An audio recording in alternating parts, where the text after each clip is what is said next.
Hello everyone and welcome Banachtagus fáilte to the new Academics for Palestine podcast. I'm John Reynolds. I'm a lecturer in international law in Maynooth University, and I've been involved in Academics for Palestine for the best part of the last 10 years over the course of many developments in and on the ground in Palestine. And so we in the course of some recent conversations with colleagues, we thought it might be a good time to have a series of conversations in podcast form to do a little bit of a dive into some of the work that's going on in Ireland around Palestine, some of the disciplinary debates and contestations on how we respond to the illegal occupation, the apartheid regime, and over the last nearly 2 years now, the unfolding genocide in Gaza.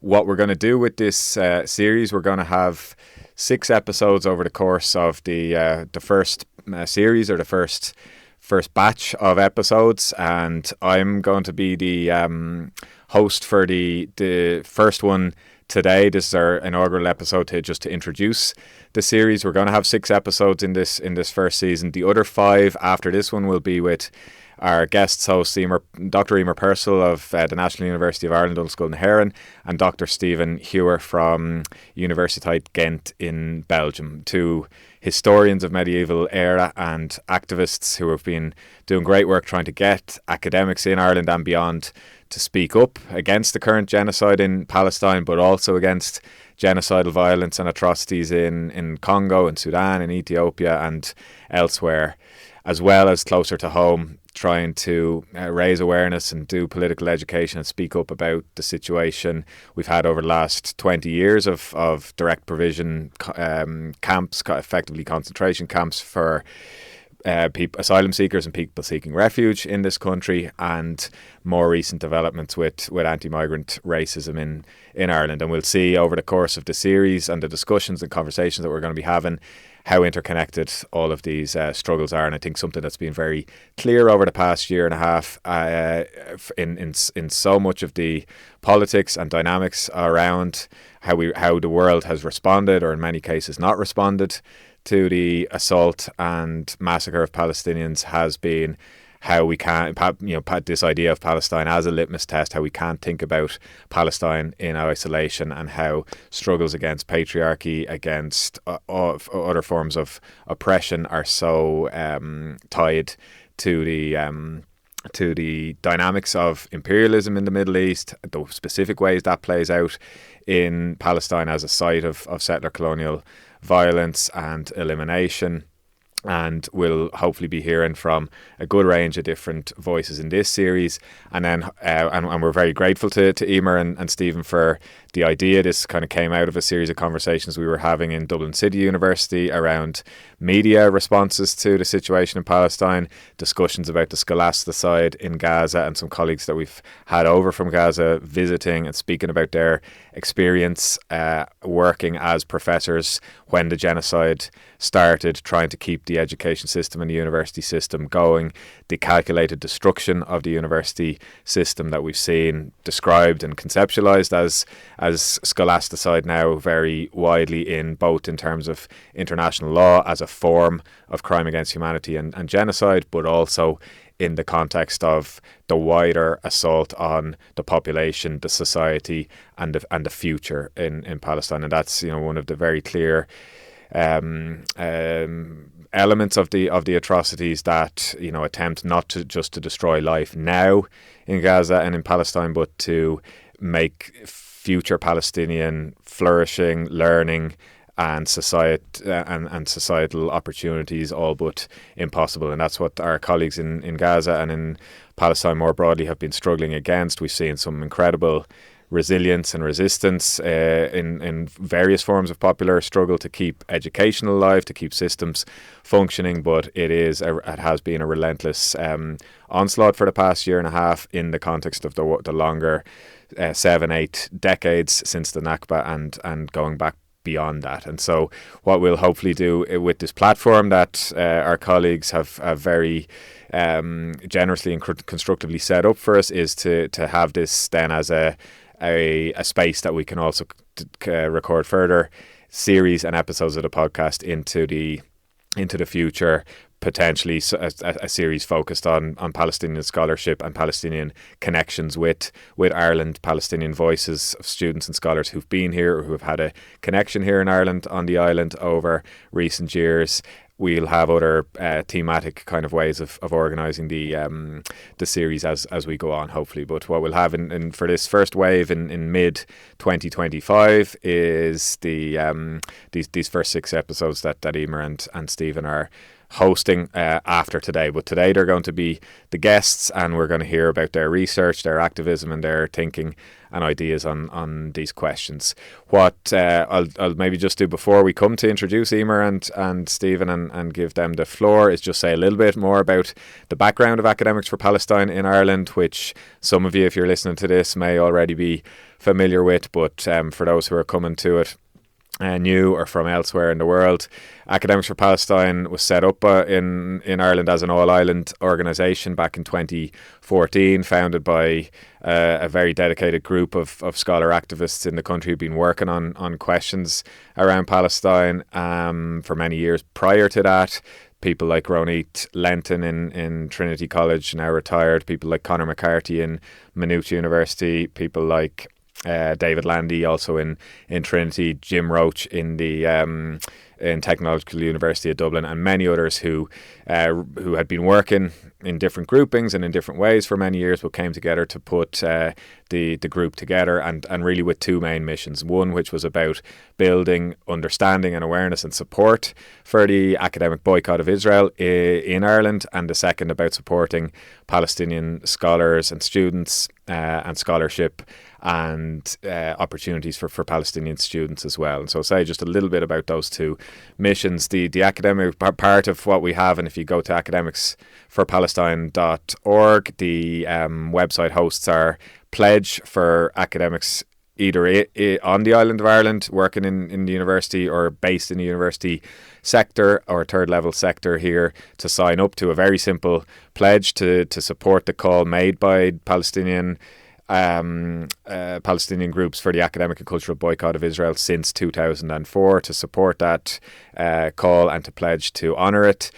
The pledge is also open to sign for Irish academics in the diaspora as well, and we have a number of colleagues abroad working in universities abroad as well, and so it's the idea is to be as open and inclusive as possible. Many of the localized groups on different campuses in Ireland now are also have membership and inclusivity beyond academic researchers or lecturers, and also have all university staff involved in the type of activism that's been going on, particularly in the last couple of years. We had about 250 people who signed up originally when we started in 2014. By the time of 2021 and the Unity Intifada in Palestine that year, we were up over 500 signatures, and by the late 2023 and early into the genocide in Gaza, we had upwards of 1,000 people signing on to our letters and our calls, not just to support the boycott on an individual level, but also to call on our universities as institutions to sever ties with Israeli or institutions who are involved in and complicit in the occupation, in the military regime, in the now genocidal violence over the last couple of years. And I think what people have realised as time has gone on and more research and work has been done on this, and people have understood better the reality that the universities in Israel and the research and academic institutes in Israel are not any kind of liberal bastion or refuge from the military and occupation system. They're very much integrated into it, very much actively involved in, and if you look on the university websites of the Israeli universities, you don't need to go much further beyond their home pages to see the levels of support that they're very proudly proclaiming themselves to have for the Israeli military, for the so-called war effort in Gaza, in southern Lebanon and beyond, and the types of programs, specialised programs, initiatives they have for IDF troops and units, for the types of technologies that are powering the algorithmic violence in Gaza, for the research into the weapon systems and munitions and drone technologies that are destroying and killing Palestinian life and places every day. And so we have a huge body of evidence really to show how integrated and complicit the Israeli universities are, and that's why we've put so much effort into building that boycott movement. And we have seen just even in recent months in 2025 where we're at with that now at a local level in Ireland with major universities like Trinity College Dublin committing to divest or any investments or holdings they had in Israeli companies, to not sign any new contracts with Israeli suppliers or companies, and not to enter into any new research partnerships under the EU Horizon programme or any other institutional funding programs with Israeli universities. And that has really been the product of 10 or more years of activism and effort by the student movement and the staff movement, including the Academics for Palestine groups in Trinity, who've done a huge amount of work in building understanding and awareness and the case for the boycott there, and for suspending relations and drawing on the work that Academics for Palestine and others have been doing around the country. And in Trinity there is obviously the particular situation that we had there in spring of 2024 with the student encampment and the leverage with blocking the Book of Kells and so on. But we've had also in a lot of other universities as well, clearly engagement now at with and by management on questions that number of years ago they just wouldn't have entertained when we were asking them to suspend ties or review partnerships with Israel. It just wasn't possible to get it on the agenda at all. Whereas now the likes of my own university, Maynooth University, have put out a statement saying that we have no institutional partnerships with any Israeli universities. We've no funded research projects with any Israeli universities. We've no investments or connections with any military or arms manufacturing companies, and have committed that any application or suggestion for new partnerships in the future will have to go through a human rights review framework, and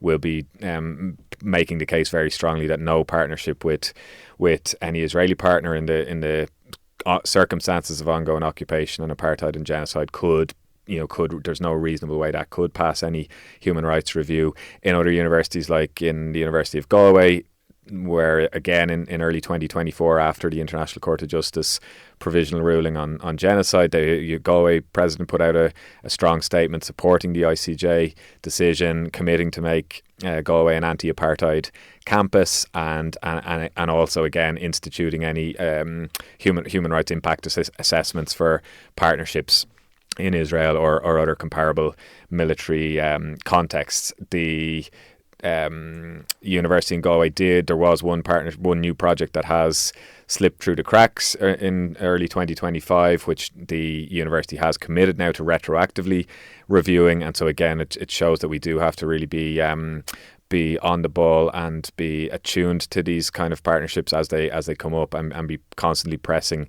the institutions to make sure that they're holding themselves to their own word. We've had also positive developments in Queen's University in Belfast as well this over the past year, where they've also committed to divest from the holdings they had in Israeli entities, and to follow Trinity's lead on that front. So and there's a huge amount of dedicated work going on in all of the universities around the country, Dublin City University, the University of Limerick, UCD, UCC, and many others, where activists, students and academic staff are doing really, really tireless work to hold our own institutions to account, and to make sure that they are thinking and acting conscientiously. The next step for us then, as part of our activism, will be about bringing this to the European level.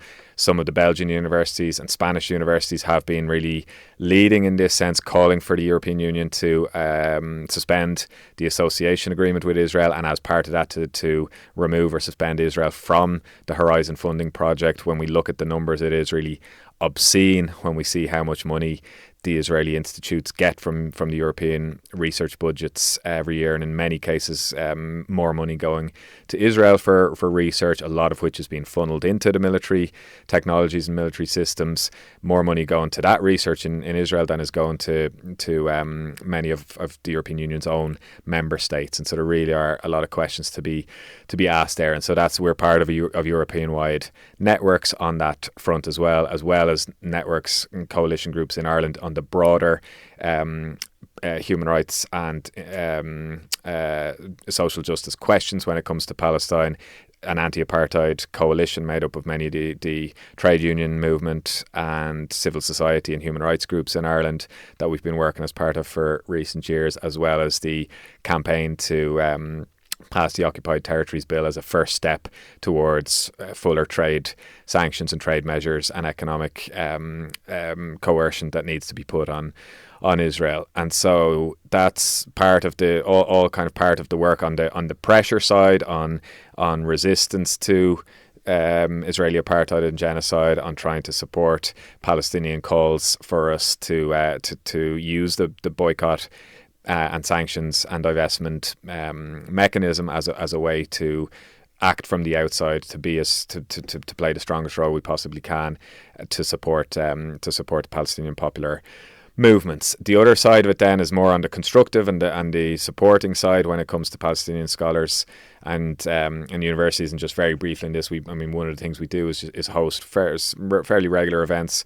where we have Palestinian scholars who have written new books or who have worked to circulate, and we've hosted some of the most important Palestinian scholars in a number of different fields in recent years. People like Nadra Shalhoub-Kevorkian, people like Noura Erekat, people from the BDS movement and PACB itself, like Omar Barghouti, who's been with us in Ireland many times, as well as the newer generation of Palestinian scholars like Malika Shweikh and many others. And so we have events on regularly. We also, and the priority and the main platform is for Palestinian scholars and voices, but we also do host international and anti-Zionist scholars and activists as well. And we've had just in recent months, we've had Francesca Albanese, the UN Special Rapporteur on Palestine. We've had Ilan Pappé, the anti-Zionist Israeli historian, and many others. David Lloyd, who is an important Irish scholar in the US, who's been very supportive of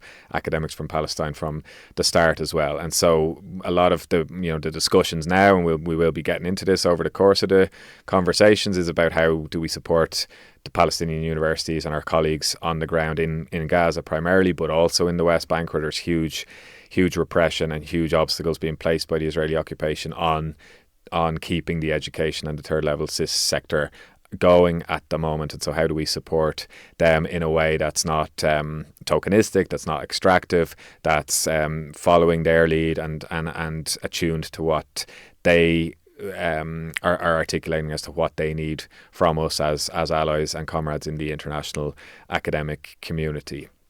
We do have an Ireland-Palestine Fellows program that we had done a lot of work in pushing the government and Department of Foreign Affairs to support, where we have now 25 master's students from Palestine who come to Ireland every year and get full scholarships to do their master's degrees here, and most of them will go back then and be able to use that experience and are working back on the ground in Palestine since then. As some of them have stayed on and have gone on to do doctoral research or other work in Ireland and have stayed on. But again, the idea is to really try and support organic and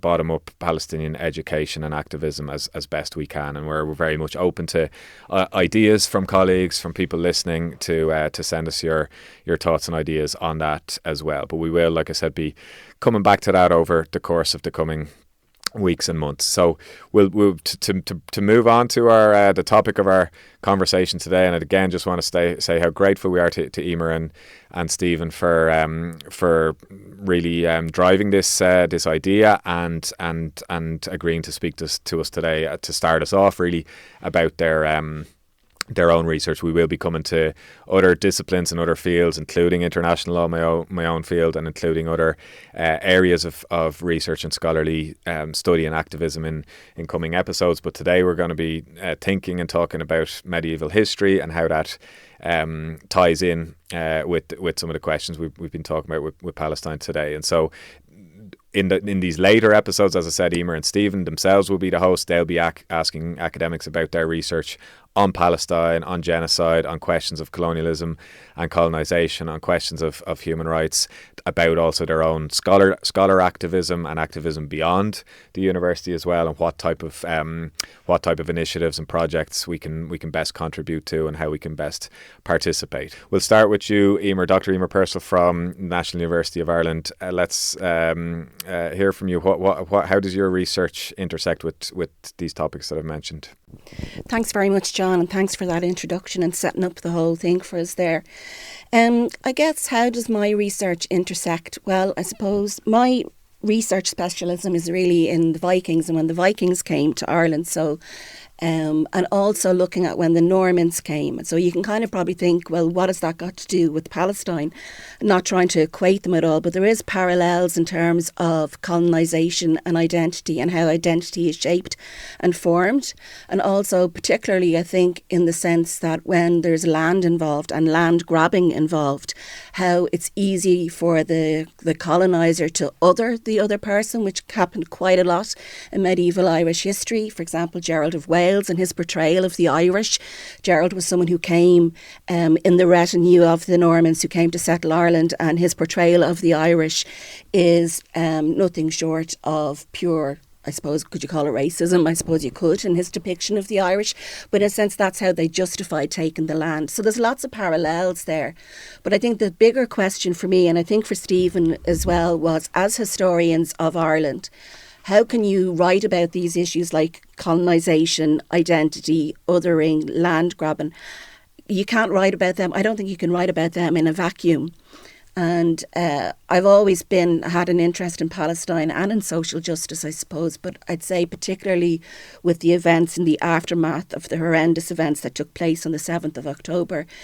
In particular, you're left wondering, well, what can I do? And I think one of the things was Stephen and I were both very active on social media in terms of what, the little things that we could do, like posting about Palestine, promoting petitions, promoting gatherings, doing whatever you could from that point of view. And Stephen reached out to me and he was like, because we would know one another over the years from attending conferences and things like that. We both work in medieval Ireland. So he just reached out to me and said, Emer, I see you're posting all the time. Well, like, what can we do? I'm interested in collaborating to do whatever bits and pieces that we can do to promote and to draw attention to what is happening. Because the worst thing is, I think, is the silence. And I think that this applies to no matter what field you're working in or no matter where you're working, whether it's within academia or wherever. And I always think of those brave women back and shop floor workers back in Duns for the apartheid in South Africa, and what they managed to achieve by speaking up within their own circumstances, or speaking up not just within your own job, but within your friend circle, your social circle as well. I think that's what's really important, and that's why Stephen and I came together. And Stephen said to me, I think we could really do something about the parallels. Again, it's about I'm not for any way, shape or form trying to equate medieval Ireland with what the genocide, the absolute horrendous genocide that's happening in Palestine at the moment. But it is very interesting, as I said, when you look at issues of identity and how identity is shaped and how identity is formed. And quite often that is formed in opposition to the other. And it's quite interesting when, you have the portrayal of the Palestinians as always being other or as never having had a state before. These kind of tropes that are kind of rolled out by Israel are very similar to some of the tropes that were rolled out by the Normans and by the later English, particularly during the plantation period of Ireland, for example. And I would say for anyone who really wants to know, like, why do Irish people have such an affinity with the Palestinian people? There's been a 4-part documentary on RTE from a small island, and you only have to watch that and the parallels are blatant.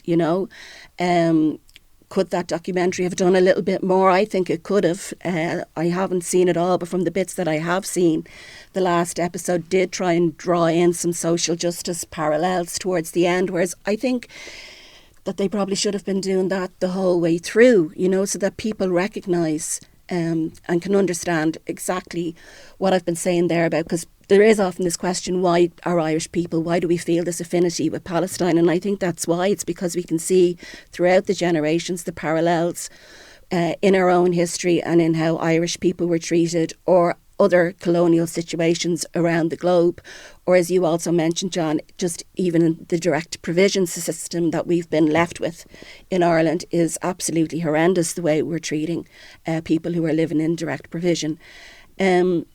So anyway, Stephen reached out to me and he said, I think we could really do something. And he mentioned a few parallels that he might mention himself. And I thought to myself, I had been thinking, I used to teach when I was lecturing back in the day in Cork.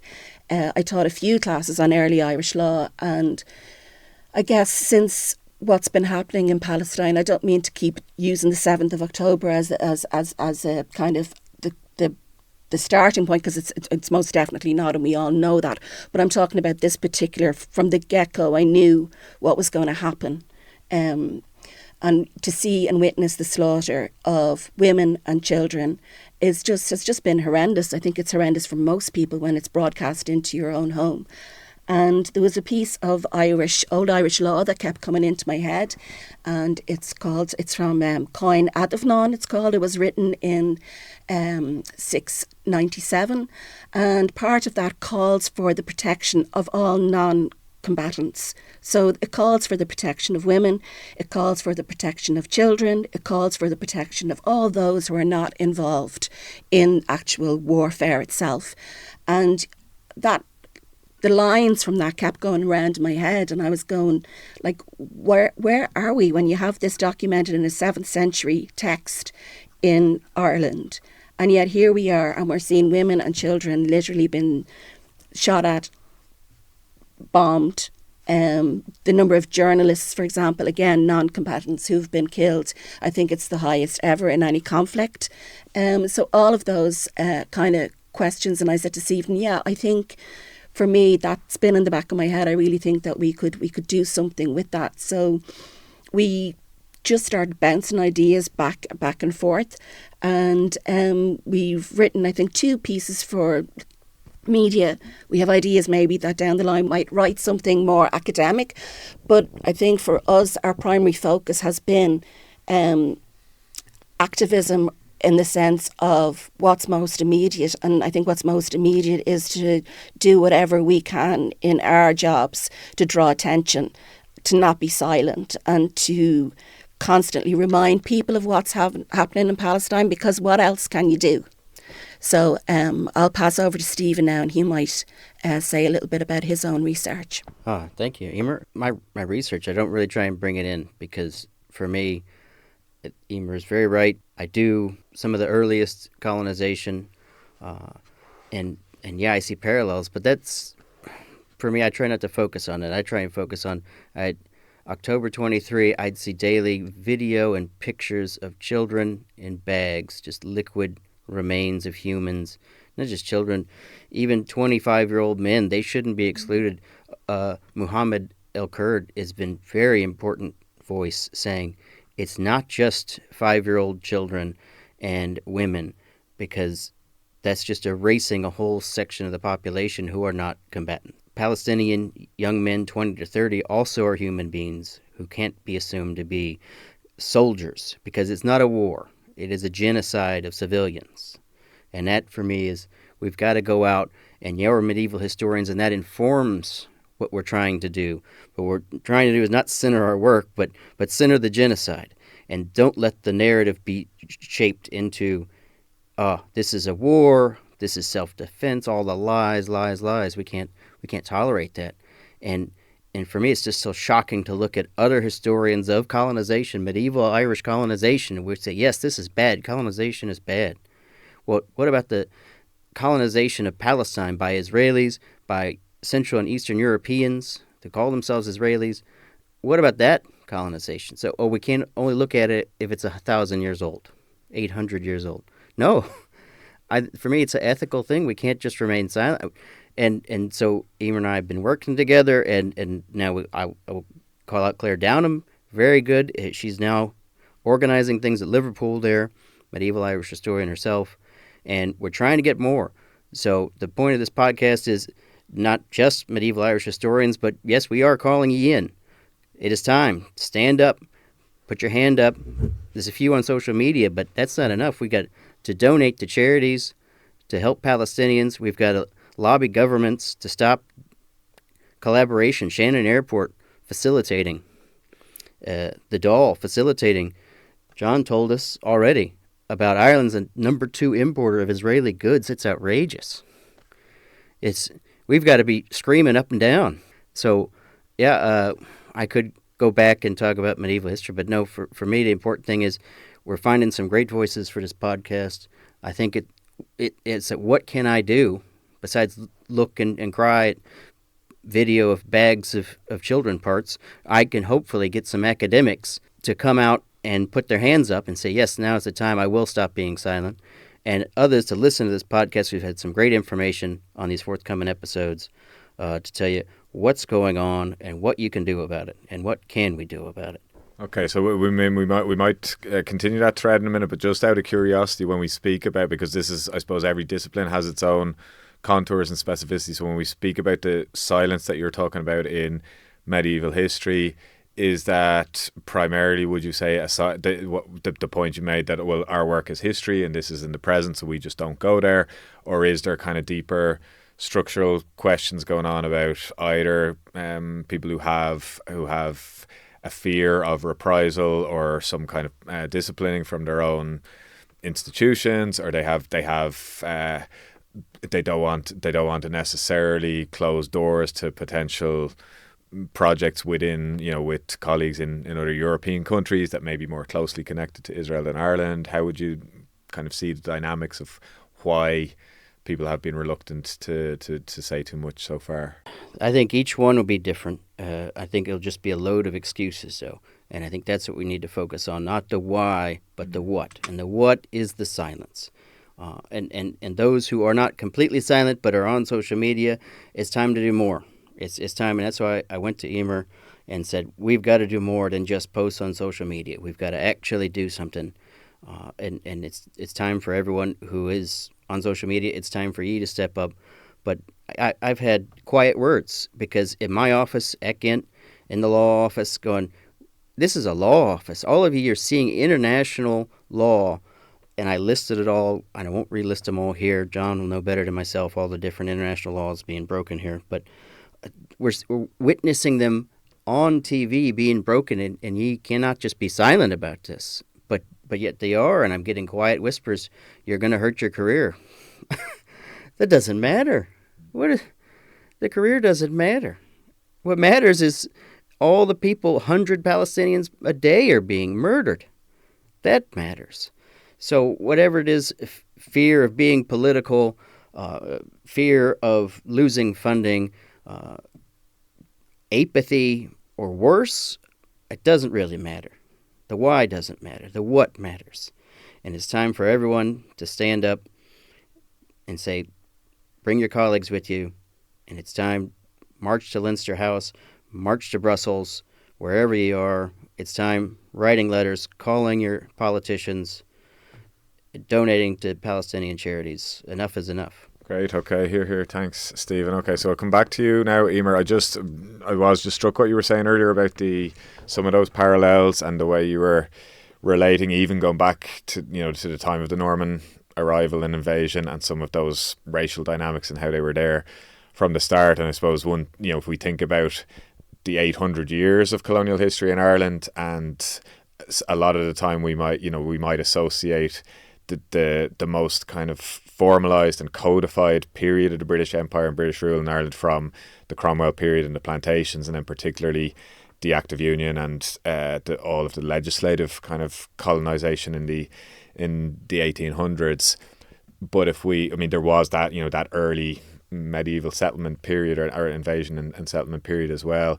And if we, I suppose, think of the history of settler colonialism and Zionism in Palestine, which is a shorter history in its organised form, but it's, we're talking about 140 years or so now, and we do have, and we classically, the discussion will be either from 1948 and the Nakba onwards, and the Israeli state, or from the 1967 occupation onwards. But we had, those early waves of Zionist colonization from the 1880s, and particularly with the more formal establishment of Zionist institutions in the 1890s, early 1900s. And what you mentioned about the land grabbing, I think, was really important, because we do have, at that period, the creation of organizations like the Jewish National Fund or the World Zionist Organization, which are maybe associated in some parts of the world now still with being these benevolent and charitable kind of organizations that Jewish communities around the world give money to support, nice environmental or conservation projects in Israel. But actually they were, at their very origin, and still now today are,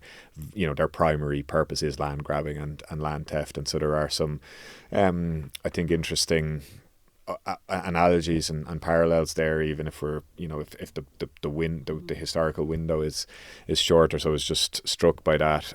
If you want to say anything more about that, feel free to do so.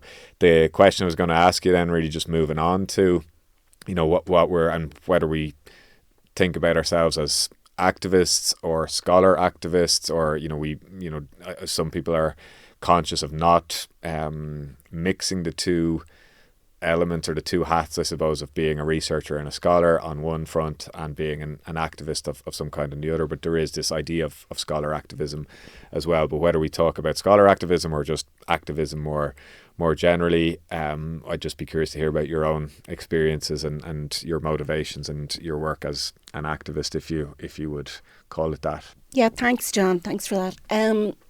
I suppose I would never have called myself an activist. I'd be socially aware, probably always have been. I like to think I have been anyway. I'm quite happy to wear that title, but I suppose in my head, like back in the day, I was a card-carrying member of CND, and I used to go out and collect for them when I was in my teens. And so I'd always think, say, of the women of Greenham Common as like activists, that the people who completely and utterly, Greta Thunberg, people who dedicate their whole lives. I see what I do as just being socially aware and being active in acknowledging what's happening in the world, whether that's what's happening in Palestine or what's happening here in Ireland in terms of the injustice of the direct provision system. So a couple of things with that, I think, is in terms of scholar activists then, again, I think it comes back to just being, this is Academics for Palestine podcast series. But again, it's about speaking up in whatever environment you're in, whatever work environment you're in, whatever social environment you're in, not putting your head in the sand. And that's not, I want to be very careful, it's not to kind of saying that I'm holding myself up above some of my colleagues who are not speaking out, because who knows what's going on in people's lives. But it's a conundrum that I can't help think about, is why are, modern Irish historians, and medieval historians, but across the board, why are more people not speaking up for Palestine and drawing attention to what's happening there? And we keep mentioning Palestine. I'm very aware, as most people are, that there are other horrendous situations going on at the moment, particularly in the Congo, in Sudan, the numbers again of those who are dying. But it's important, I think, just sometimes if you do that, it becomes too big. So you have to kind of keep it focused on yourself and what you can do. So if you can log on and sign a petition, or if you can send some money, or if you can go and stand on a bridge and wave a Palestinian flag, don't let the issues become too big that you think I can't have any impact. Because it's about raising awareness, and it's also, I think, about bringing humanity back into it, in that, like, you can feel helpless and decide not to do anything, but then that means that Israel has won, because they're taking your humanity and they're taking your care and your kindness. So by doing the small things, it makes me feel better. If that doesn't make me sound very selfish, but it means that I'm not just sitting by doing nothing, because there have been situations in the past where things have been going on worldwide and I probably wouldn't have been as active as I should have been for various different reasons, what was going on in my own life or whatever. So I think now I am in a position. I was delighted when Stephen contacted me, and I thought, yeah, I've always had, like most people, an affinity for Palestine. In our family, we've always had a very strong interest in the history of Palestine. My sister went with the Irish Palestinian Solidarity Group back in 2017. I didn't go, but I did go to some of the meetings with her before she went. And, you know, when she came back, some of the stories that she told me, I mean, how they're still functioning, I don't know. I just don't know what the solution is in terms of motivation for them to keep going. And I think that's why I think they do see what we here in Ireland are doing, even though the Irish government have been, as I've said before, very vocal, but we've been very slow with the Occupied Territories Bill. We're very slow to acknowledge what's happening in Shannon. You know, we just need more action. Like, again, it comes down to that action in whatever job you're doing and whatever level you're working at or socially, because then at least you're acknowledging, at the very least, what's happening. That's what I think. Okay, thanks, Emer. And so just to come back to you, Stephen, there, so you're obviously trying to light a bit of a fire under your colleagues and the discipline. So maybe just how do you think about that or see that, like, as your role there? How would you classify or situate yourself in thinking about the activist sphere and circles within academia, within our disciplines, but also more broadly beyond that as well? Well, first I go, okay, I'm a precarious researcher, so I don't have the fears because I might be leaving academia anyway. So what do I have to fear? And it'd be much more important to speak up than maybe get a chance to get an interview for a job. But what's really given me hope, because the first year of the genocide just gave me despair, was getting into this and meeting people in other fields outside of medieval history and going, wow, okay, there are academics who are well versed in activism. And my activism before 23 was terrible. I donated €50 a month to Massey, the Movement Asylum Seekers Ireland, working to end direct provision, which for me was real central. My only activism was I didn't have the time. I was too busy with postdocs to go down and organize dinners or help them. I know they try and get TDs to get on their side to help them in direct provision. I didn't have time, so I did, okay, I've got a job. I can send them €50 a month. But yeah, since 23, I'm like, that's not enough. I've got to do more. And it is pretty bad seeing other fields and how much more active they are. Sociology, international law, this is part of the job. This whole I'm an academic, I can't be political is not a thing in a lot of fields. And so I go, we should constantly talk about in medieval history, breaking down the ivory towers and the silos and the disciplinarity.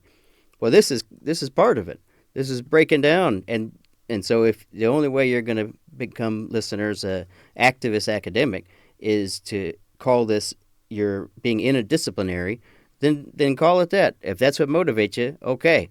But, I mean, for me, just to repeat myself earlier, my motivation was the first time I saw a child in a bag. I didn't need any more motivation than that. I was, get up and do something. And I think before I wouldn't say activism and academic was mixed. Like I said, it was separate, my donations to Massey. But now I'm all out. No, there shouldn't be a line. There shouldn't, not even just a fuzzy area. It's my academic writing has now turned to activist writing with Emer, and not in big journals, but to get out public messages. We wrote in Dutch. What can I do for Palestinians during the genocide?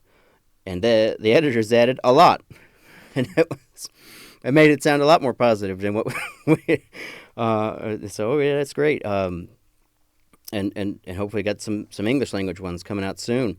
But I'm not here to promote those. Hopefully, those convince some people.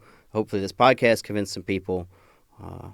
But yeah, just doing the bare minimum is what I'm doing. I'm not doing anywhere near some of these other scholars are really getting out there, and law scholars talking to legislators, pointing out violations of law, and other disciplines as well. I don't have them all here at hand, but a lot of great work. And so hopefully this podcast can get, if medieval historians are listening, the inspiration to stand up. And it's not just, I'm not just speaking just to medieval historians, because we've learned all sorts, and I'm sure there's people in other fields who are going, yeah, this is bad, what can I do? So that's the point of the podcast, is going, yes, you can do something. Here's some things you can do.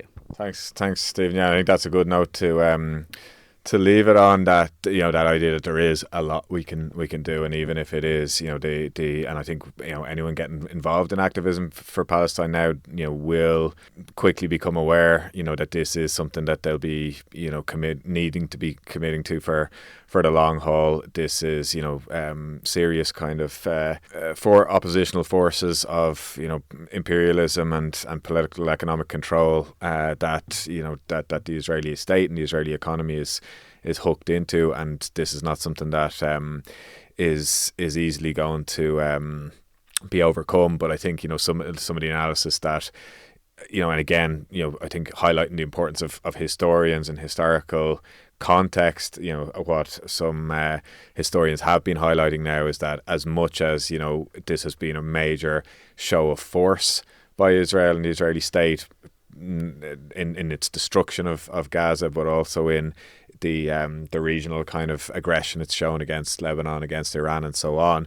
On one hand, it looks like this really strong show of force, but on another hand, it's revealed a lot of weaknesses with the Israeli state and the fragility of its economy, particularly, and a lot of the fault lines within Israeli society and Israeli politics becoming starker as well. And so people like Ilan Pappé would say Zionism is on the brink of collapsing, and so there's I think in that sense an onus on all of us to continue pushing, but not to be under any illusions that this will be we're sitting here in July 2025 now, and even in the what are we 21 months into the genocide in Gaza now, there's been a few waves of obviously the destruction has been fairly constant throughout, but there's been waves of heightened optimism around the period of the student encampments and certain developments in the spring of 2024, and people feeling that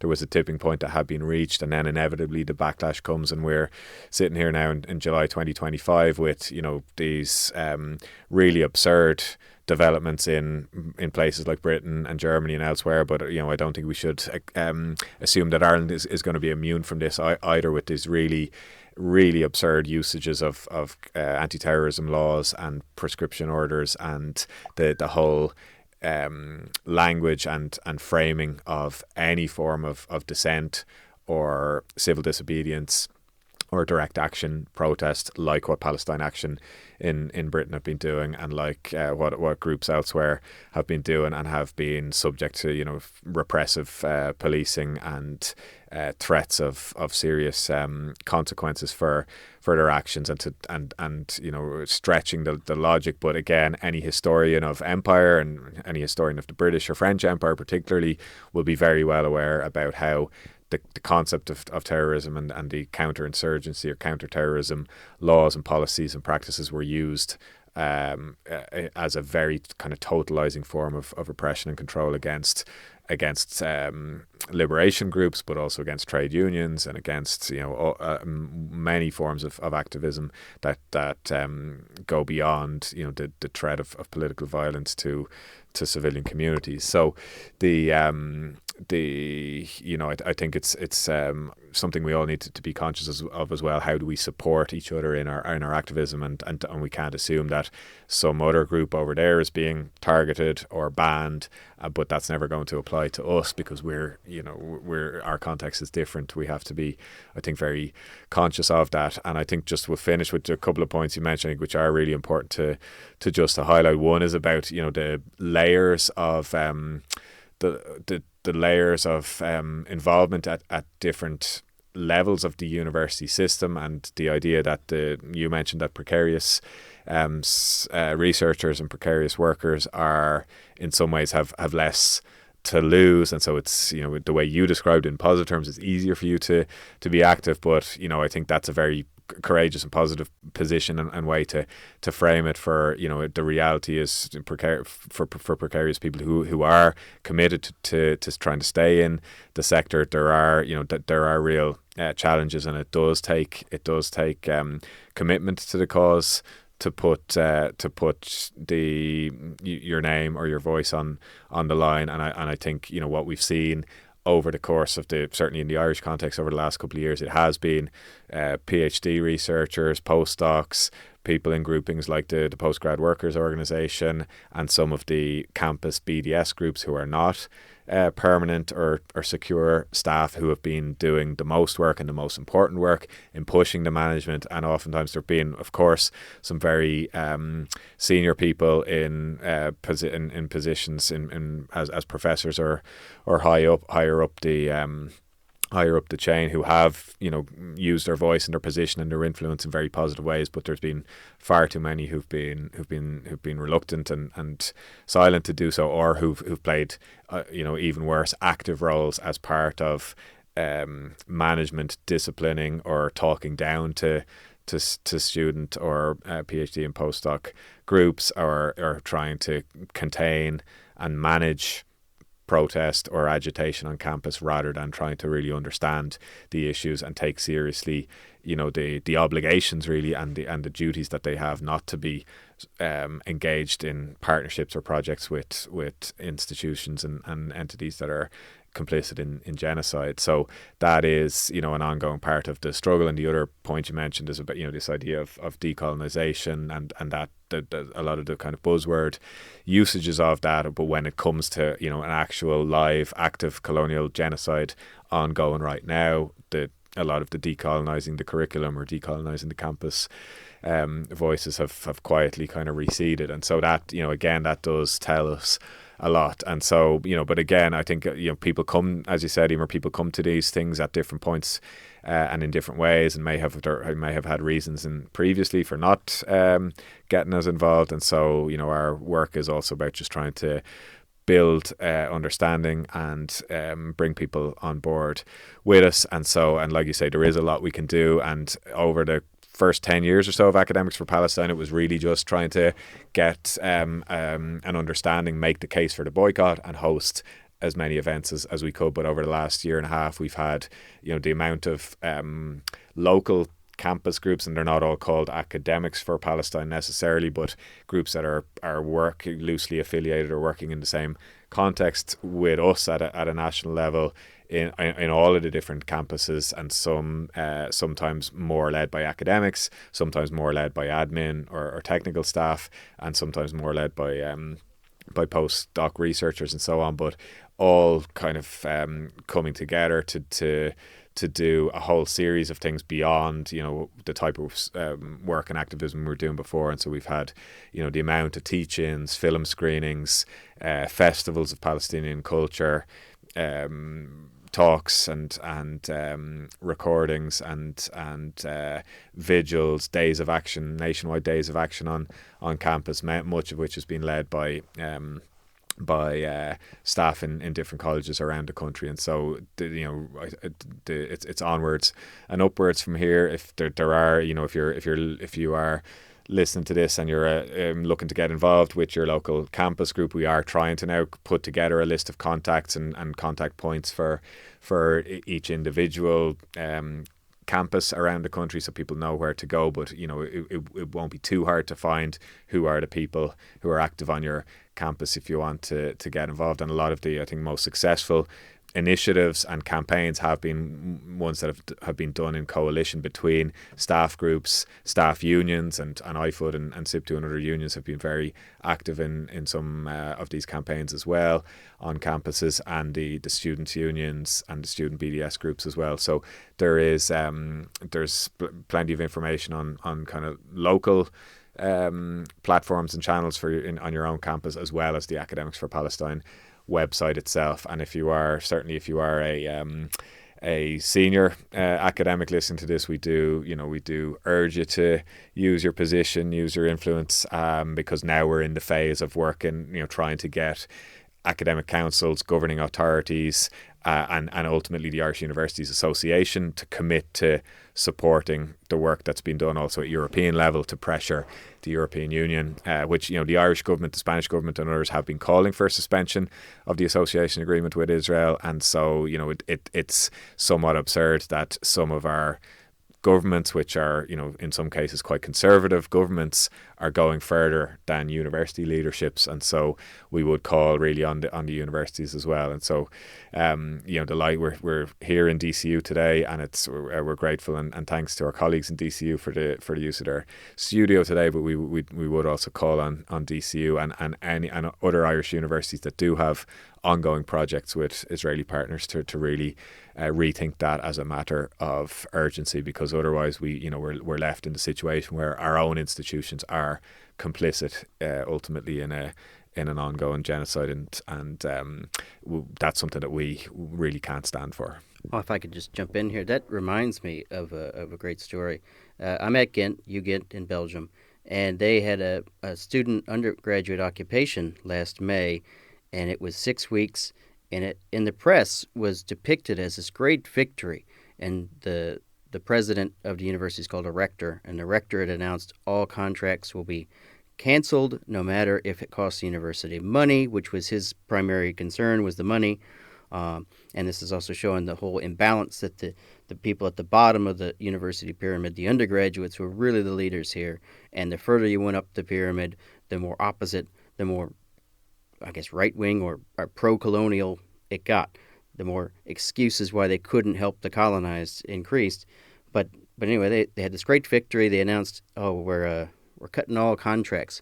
Well, it turns out they're not cutting the contracts. He kept several of them, and earlier in this year, in 25, he announced 3 new contracts were possibly underway. 2 have been finalized. The third, I don't know as of today if the third did get finalized, but they've signed 2 new contracts and did not tear up all the old ones.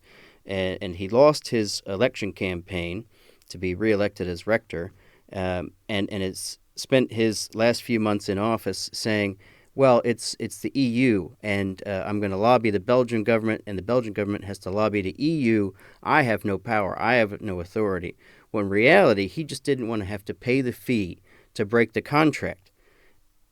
Instead of just go, you know what, the university will have to lower some rector salaries, and then we can pay his fees. No, it's pass the buck. It's not me. It's the EU government. Von der Leyen is in the way. It's not me. I want to do this. But behind the scenes, I wrote something, hopefully it will come out soon, was on his history.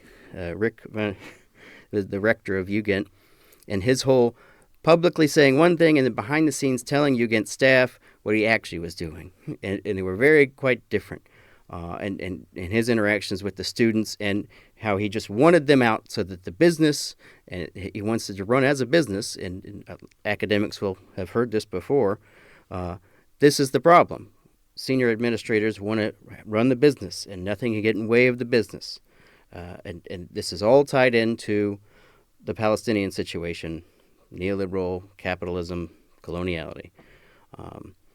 And just while I'm at it, while we do talk a lot about Palestine, and I think Emer's brought this up before, we still got to also continue to remind people Congo and Sudan is not getting the same coverage in the media.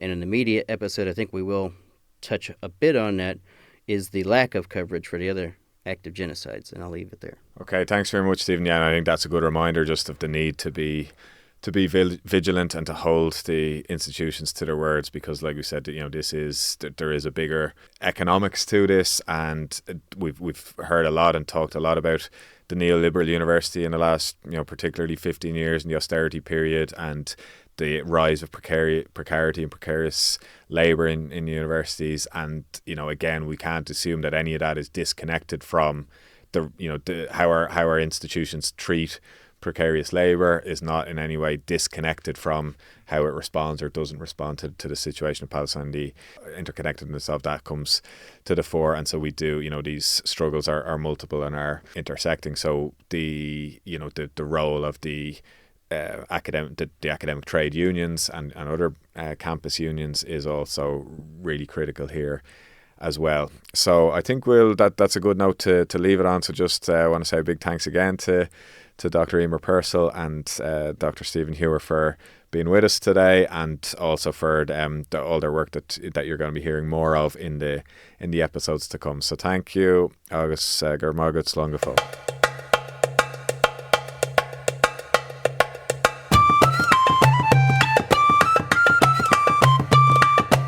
Gurmahagat, John, and Gurmahagav, everyone, for listening. We will hear again from John in a later episode. On next week's show, we have Dr. Mike Berry from Cardiff and Dr. Henry Silk from Limerick, talking to us about journalism, media studies, Palestine, and bad news. We hope you join us then. Slán Abhaile.